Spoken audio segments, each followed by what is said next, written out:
अग्ने व्रतपते व्रतं चरिष्यामि तच्छकेयं तन्मे राध्यताम्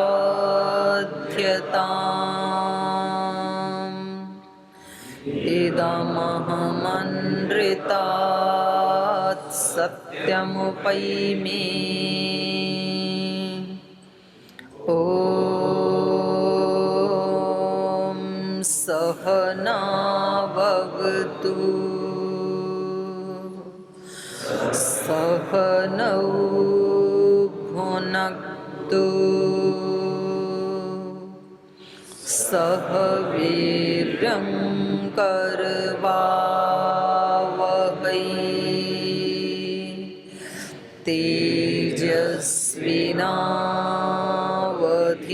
तेजस्विनावधीतमस्तु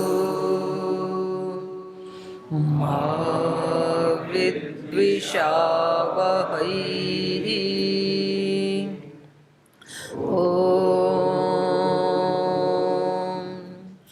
शांति शांति शांति।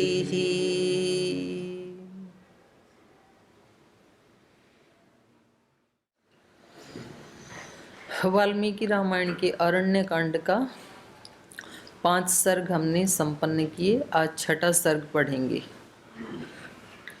5वें सर्ग में जब सभी ऋषि श्री राम के पास आते हैं और इनको अपनी पीड़ा अपना कष्ट निवेदन करते हैं जो कि राक्षसों के द्वारा इनको दिया जा रहा है, तो श्री राम इनकी रक्षा के लिए सब असुरों का विनाश करने की प्रतिज्ञा करते हैं।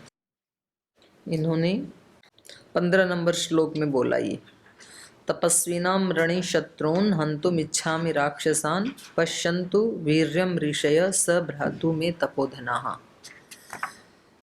हे तपोधन ऋषियों, मैं अपने भाई के समेत इन सब शत्रुओं को मारना चाहता हूँ, युद्ध में राक्षसों को नाश करना चाहता हूँ राक्षसों का। तो अब आप हमारे पराक्रम को देखेंगे। जैसे इन्होंने प्रतिज्ञा कर दी और वो भी आश्वस्त होकर के अपने अपने स्थान पे यथास्थान चले जाते हैं। और श्री राम जिनको कि सुतीक्ष्ण के आश्रम में जाना था, सुतीक्ष्ण ऋषि के आश्रम में जाना था, तो वो वहाँ से आश्रम के प्रति प्रस्थान करते हैं। तो इतना हमने पढ़ा था। तो पीछे से कुछ पूछना है किसी को? हाँ बता, बोलिए। ओ माता जी प्रणाम। जी भाई। माता जी, पिछले प्रसंगों में पढ़ा हमने, ऋषि ने अपने शरीर को योगाग्नि से भस्म कर दिया।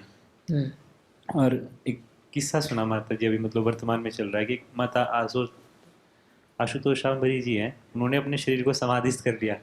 अब पूरी जानकारी तो नहीं है उसकी, लेकिन ऐसे बताते हैं 9-10 दिन हो गए, उस शरीर में मतलब कोई हलचल भी नहीं है और शरीर जिंदा भी है। वो तो कब से नहीं है उनके शरीर में, तो क्या मतलब किस्सा पूरा पता नहीं माता जी किसी की। हाँ, तो वो फिर इसके पाठ के बाद बता देंगे आपको। ठीक ठीक ठीक। जैसे बोलते हैं माता जी, समाधि में आदमी जाता है तो वो स्वयं की इच्छा से जाता है और स्वयं की इच्छा से आता है। तो मतलब दूसरा व्यक्ति भी समाधि में ले जाके मतलब किसी को जगा सकता है, बता सकता है ऐसे? हाँ, गुरु ले जा सकते हैं ना, गुरु तो समाधि में ले जा सकते हैं अगर किसी का समर्पण ऐसा हो तो। क्योंकि देखो, गुरु किसी के नौकर नहीं होते हैं और गुरु के तप को कोई रुपए पैसे देकर, शाल उड़ा करके, फल की टोकरी देकर के खरीदा नहीं जा सकता। गुरु की कृपा को, गुरु के तप को प्राप्त करने का एक ही साधन है, समर्पण। और वो जितना ज़्यादा घटित होगा उतना ही ज़्यादा वो उस कृपा का पात्र बनता जाएगा। लेकिन कृपा होगी तब जब 100% समर्पण होगा। 99 तक भी गुरु के तप का फल नहीं मिलेगा। ठीक है, रोटी पानी देता रहेगा गुरु, आश्रम में रहेंगे तो अच्छी शिक्षा देते रहेंगे, पर वो अपने तप का फल तो तभी देंगे जब हमारा समर्पण 100% घटित हो जाएगा। 100% का मतलब क्या है? अग्नि में जब समीधा डाली जाती है तो कितने प्रतिशत समर्पित होती है अग्नि को? कुछ बचा के रखती है क्या? पूर्ण 100% समर्पित हो जाती है, 100% समर्पित होती है, तो अग्नि फिर समिधा को अपना ही रूप दे देता है। फिर वो समिधा नहीं रह जाती, फिर अग्नि ही हो जाती है। सोने का, चांदी का, लोहे का कोई गोला है तो उसको अग्नि में समर्पित किया जाता है। अपने आप को जब वो समर्पित करता है अग्नि को, तो फिर वो 100% ही होता है और वो अग्नि रूप ही हो जाता है फिर। तो ऐसे जो गुरु के 100% समर्पित हो जाते हैं, मन, वाणी, कर्म, भावना, विचार, इनसे हुआ जाता है। तो गीता में कहा, मन मना भव मद भक्तो मद्याजी माम नमस्कुरु। गुरु कह रहे हैं, अर्जुन को बता रहे हैं, मन मना भव, मेरे मन वाला बन जा तू। और वेद में कहा, मम व्रते हृदयम ते दधामि, तो मेरे हृदय वाला बन जा, मेरे चित्त वाला बन जा, मेरे ही मन वाला बन जा। तो फिर क्या बच गया? हृदय में सब भाव होते हैं, मन में सब विचार होते हैं। तो अपना विचार नहीं है, अपनी कोई भाव नहीं है, तो इस व्यक्ति का अहंकार पूरा विसर्जित हो जाता है फिर। तो देखो, अब ऋषियों ने हमें समझा तो दिया, अब कितना समझते हैं, कब समझ में आता है, वो फिर हमारे ऊपर डिपेंड करता है। तो ऐसे जो शिष्य होते हैं उनको गुरु समाधि में भी ले जा सकते हैं और समाधि के परे भी ले जा सकते हैं। योग दर्शन में तो माता जी दो ही बताइए, सबीज और निर्बीज, संप्रज्ञात है संप्रज्ञात। तो उसमें कार्य कार्य कैसे करता है माता जी शरीर? मतलब आत्मा शरीर के अंदर रहती है, शरीर से बाहर निकल जाती है समाधि के अंदर। लगा के देखो ना, सारी चीजें इस शब्दों में क्यों सुलझाना चाह रहे हो? लगाओ ना समाधि, कितने दिन हो गए। अरे असली देखो ना, नकली बात करने में क्या रखा है भाई? वो तो बता ही दिया आपने को महर्षि पतंजलि जी ने। अब आप एक काम करो, लगा डालो। ये अपना सबका एक ही काम है, साधु हैं तो समाधि लगाना। तो हम लगाने का प्रयास करें। प्रयास क्या करें? लगा ही डालें। पहले भी तो कितने ऋषियों ने, ऋषिकाओं ने लगाई है ना, तो हम भी लगा सकते हैं। तो कमर कस ही लो ना, सदा सदा के लिए झगड़ा ही खत्म, सारे प्रश्न खत्म, सारी समस्याएं खत्म। तो उसके लिए एक संकल्प लेकर के पूरे दिन भर किसी एक ही तत्व का अभ्यास करो। तत्प्रतिषेधार्थम एक तत्वाभ्यास है, सूत्र है ना।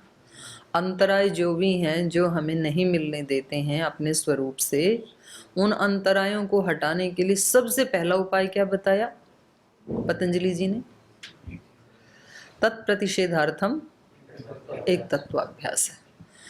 एक तत्व का अभ्यास का मतलब है आप दिन भर या तो किसी मंत्र का जाप करते रहो, मन ही मन में कुछ भी काम करो आप, पढ़ना, खाना, पीना, सोना, चलना, खेलना, पर वो मंत्र का जाप चलता रहे आपके अंदर, एक क्षण के लिए भी रुके नहीं। तो अभ्यास करके देखो, अगर बात बन जाए तो कोई भी मंत्र। या तो आत्म तत्व का अभ्यास करो, मैं आत्मा हूं और ये कार्य मेरे से अलग है, ये शरीर मेरे से अलग है, इंद्रियां अलग, इसका अभ्यास कर लो। और वो छूटे नहीं सोने तक, ये अभ्यास एक क्षण के लिए भी ना छूटे। ऐसे कमर कस नहीं होती है ना। तो ऐसे साधक अनेक अनेक अभ्यास करते हैं, जो सचमुच साधक हैं, जिन्होंने ये संकल्प कर लिया कि अब आर या पार इस जीवन में, साधु बन गए तो साधु बन ही गए, फिर अब तो कुछ तो अभी प्राप्त करना ही है। जो भी शास्त्र में तो बहुत सारा कहा है, तो उसका कम से कम कोई एक छोटा सा अंश हमें सिद्ध करना ही है अपने जीवन में। ऐसा जिसने संकल्प ले लिया तो फिर उसको बताना नहीं पड़ता, फिर वो अपने आप ही अलग अलग वो करता रहता है एक्सपेरिमेंट। एक तत्व का अभ्यास, आत्म तत्व का अभ्यास, परमात्म तत्व का अभ्यास, गायत्री का अभ्यास, या अन्य किसी मंत्र का अभ्यास, ओंकार का अभ्यास, किसी भी एक तत्व को लेकर के लग जाएगा फिर। तो इसमें तो लग जाओ, और पूछो। समाधि में जाने के बाद शरीर जीवित कैसे रहता है? वो घटना रात को सोते हो तब कैसे जीवित रहता है? शरीर अपने आप काम करता है, हार्ट बीट चलती है, श्वासें कार्य करती तो समाधि में भी तो चलता है ना। है। उस घटना में ऐसा है, बताते नहीं माता जी, कहते उसमें हार्ट बीट रुक गई शरीर की। किसने बोला ऐसे आपको? बता रहे थे खबरों में। कौन? खबरों में सुना था, देखा था। खबर वाले मतलब योगी हैं? डॉक्टर्स ने उसका वो किया ना चेकअप। डॉक्टर योगी हैं? अपने इनको सुनो ना, जिन्होंने उस ज्ञान का साक्षात्कार किया है। जिसने देखा है असली बात तो वो बताएगा ना भाई। डॉक्टरों ने समाधि लगाई नहीं, न्यूज चैनल वालों ने समाधि लगाई नहीं, तो वो कैसे बता सकते हैं? बताओ। उनको जितना समझ में आए उतना बताएंगे। आप उनको क्यों फॉलो करते हो? आपको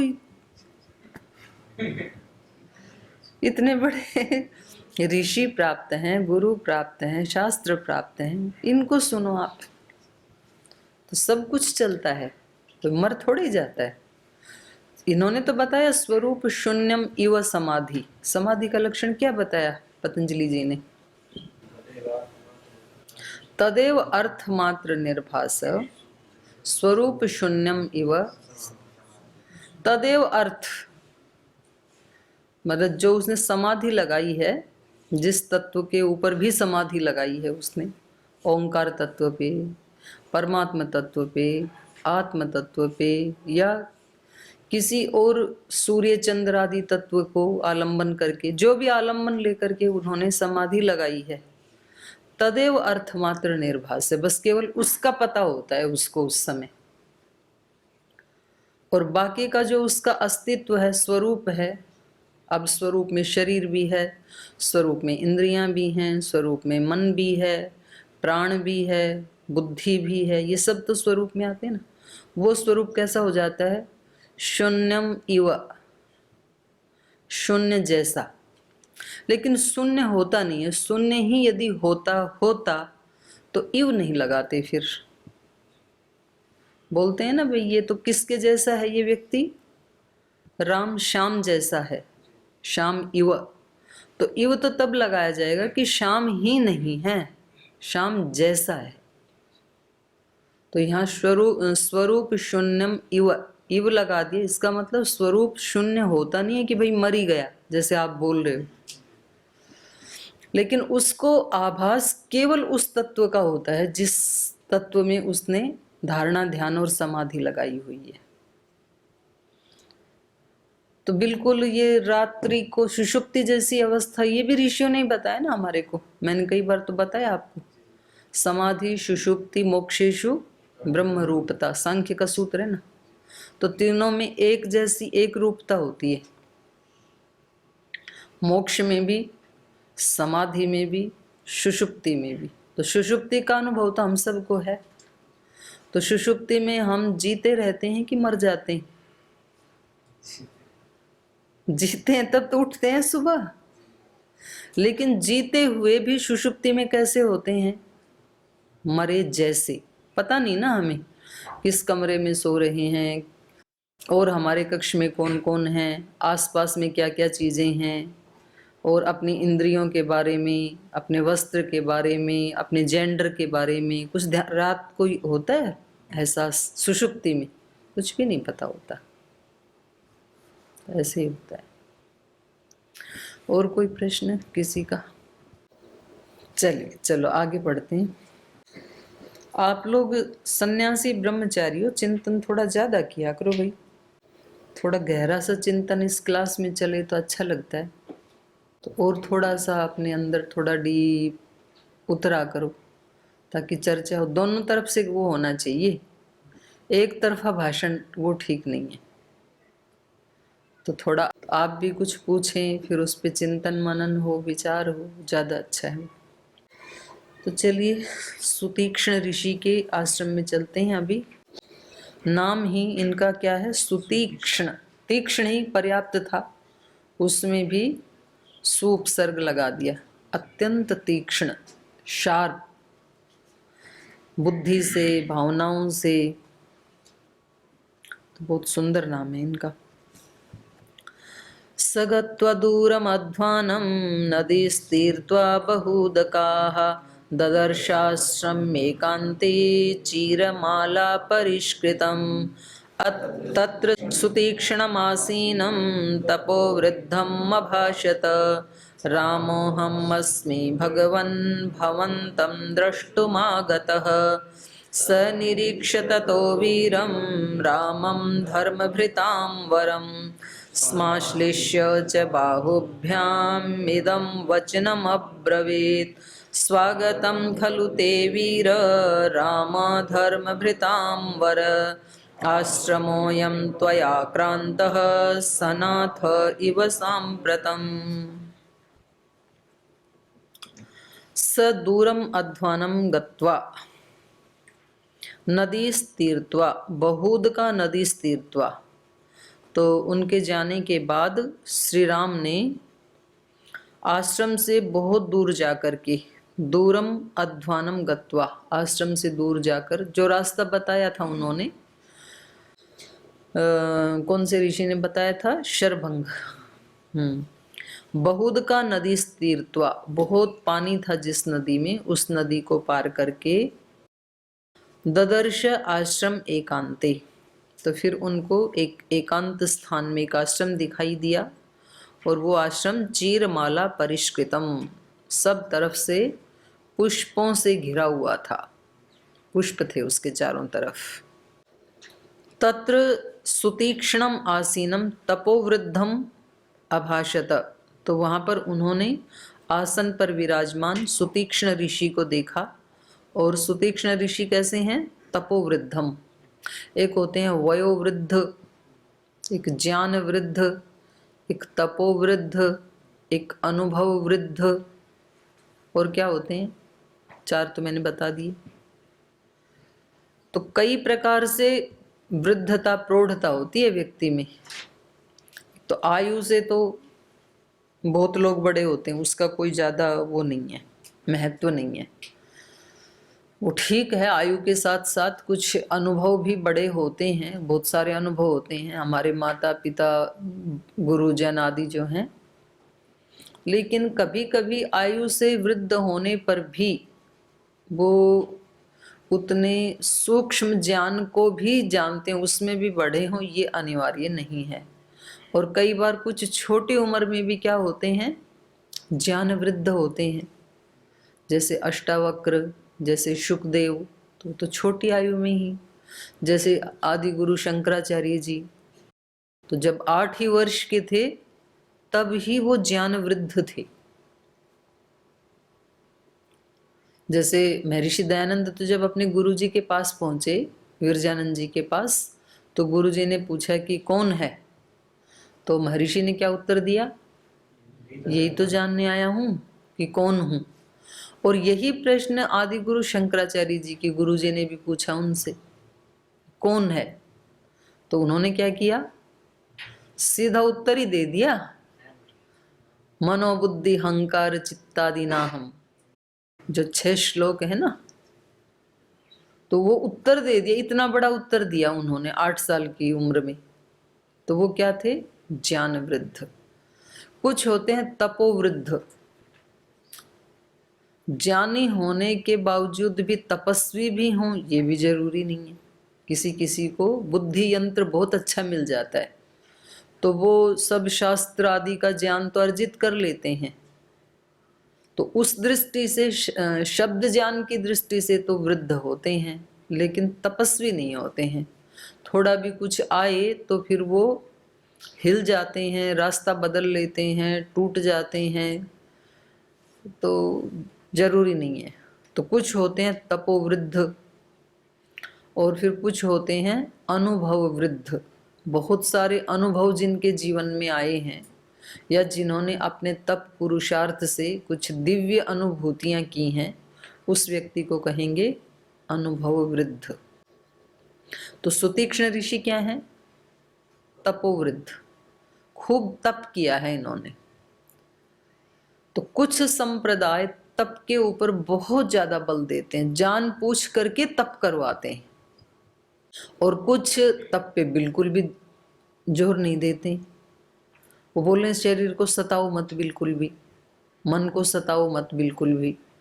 तो दोनों मतलब बिल्कुल मत सताओ ये भी ठीक नहीं है, और बहुत ज़्यादा सताओ, ये भी ठीक नहीं है। ये भी हमें ऋषियों से ही पता लगा। महात्मा बुद्ध ने दिया ना ये सूत्र में, और ये महर्षि पतंजलि जी ने भी दिया, और भगवान योगेश्वर कृष्ण ने भी दिया। समत्वम योग उच्यते। उन्होंने योग की परिभाषा ही कर दी, समता में रहो, एक्सट्रीम पे इधर या उधर मत जाओ। और महात्मा बुद्ध ने भी बिल्कुल खाली पेट 6 साल तक कुछ भी खाया नहीं, शरीर को बिल्कुल सुखा के कांटा बना दिया, इतना तप किया। और फिर बाद में इतना तप करने के बाद उनको अनुभूति हुई। देखो, जिसने तप किया ही नहीं और वो यदि उपदेश दे कि भाई ज़्यादा सताओ मत अपने आप को, तो फिर ये उनका उपदेश असत्य माना जाएगा, क्योंकि उन्होंने तो तप करके ही नहीं देखा अभी। पर जिसने तप करके देखा और फिर उस एक निर्णय पे पहुंचे, तो उनकी बात को हमें सत्य मानना चाहिए। तो ये बहुत तपस्वी थे। तत्र तपोवृद्धम सुतीक्षणम आसीनम सुतीक्षणम रामो अभाषत। राम ने कहा, रामो अहम अस्मि भगवन, प्रभु मैं राम हूँ। भवंतम द्रष्टुम आगतः, और आपके दर्शन के लिए मैं यहाँ पर आया हूँ। स निरीक्ष्य ततो वीरम रामम धर्मभृताम वरम स्माश्लिष्य च बाहुभ्याम इदम वचनम अब्रवीत।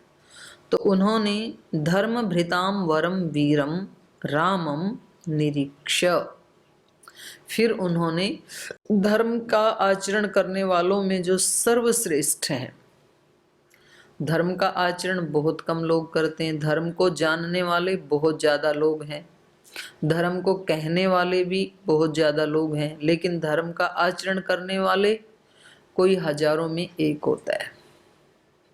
आपको पता है, ये अध्यात्म विद्या, दर्शन विद्या, योग विद्या, ये इतनी ऊंची विद्या, सब विद्याओं में सर्वश्रेष्ठ सर्वोत्कृष्ट विद्या कौन सी है?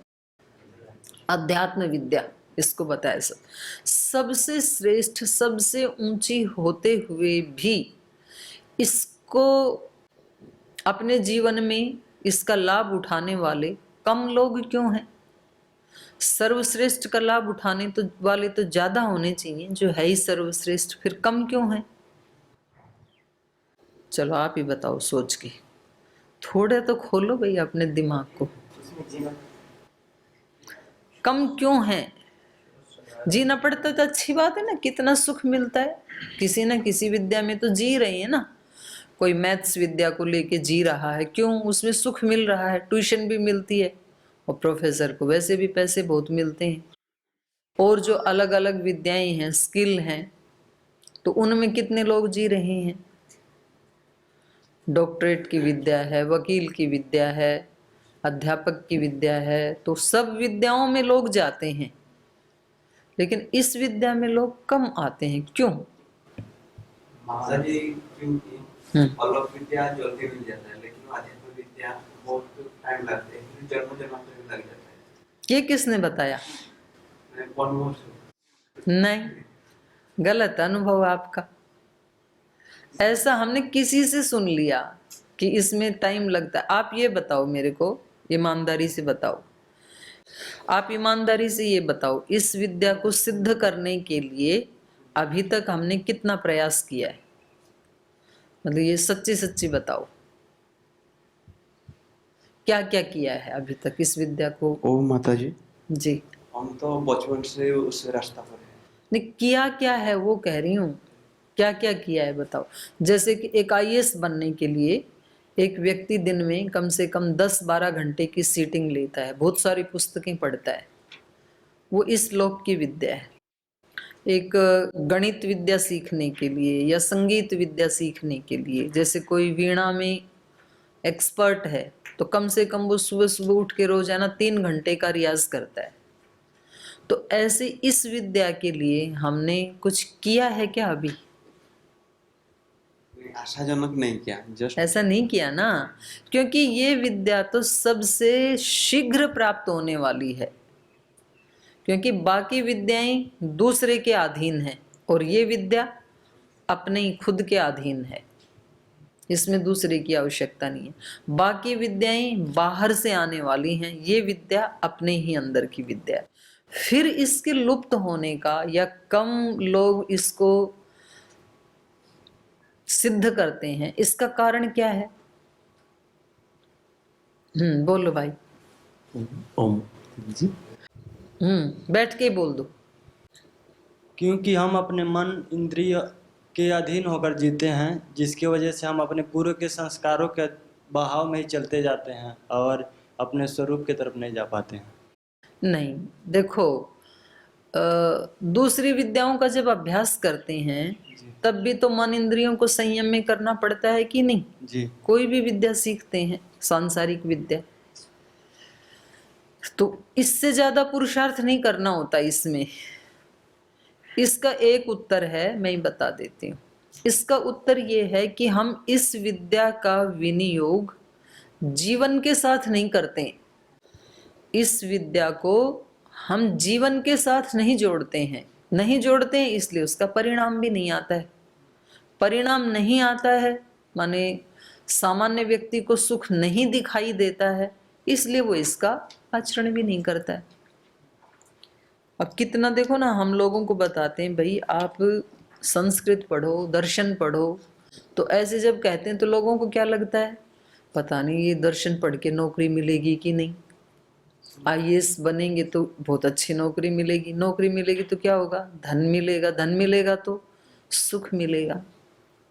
अब यदि हम इस इतनी ऊंची विद्या को, दर्शन विद्या को, योग विद्या को, अध्यात्म विद्या को ऐसा करके दिखा दें जीवन में कि इसका आचरण करने वाले को सबसे ज्यादा धन मिलता है, सबसे ज्यादा आत्मिक मानसिक शांति मिलती है, सबसे ज्यादा सुख मिलता है, तो लोग आकर्षित हो जाएंगे कि नहीं हो जाएंगे? बिल्कुल हो जाएंगे। महाराज जी ने करके दिखाया ना, एक योग विद्या को, योग विद्या में भी एक प्राणायाम विद्या को सिद्ध करके दिखाया। प्राणायाम का अनुष्ठान करने से शारीरिक सुख मिलता है, मानसिक सुख मिलता है, बौद्धिक सुख मिलता है, आत्मिक सुख मिलता है, आर्थिक सुख मिलता है, जन बल का सुख मिलता है, धन बल का सुख मिलता है, सब दिखाया ना, विनियोग करके दिखाया उस विद्या को। वो विद्या तो प्राचीन ही थी, तो अब आज देश और विदेश में कितने लोग उस विद्या को फॉलो करते हैं? करोड़ों लोग करते हैं। ये है इन विद्याओं का विनियोग।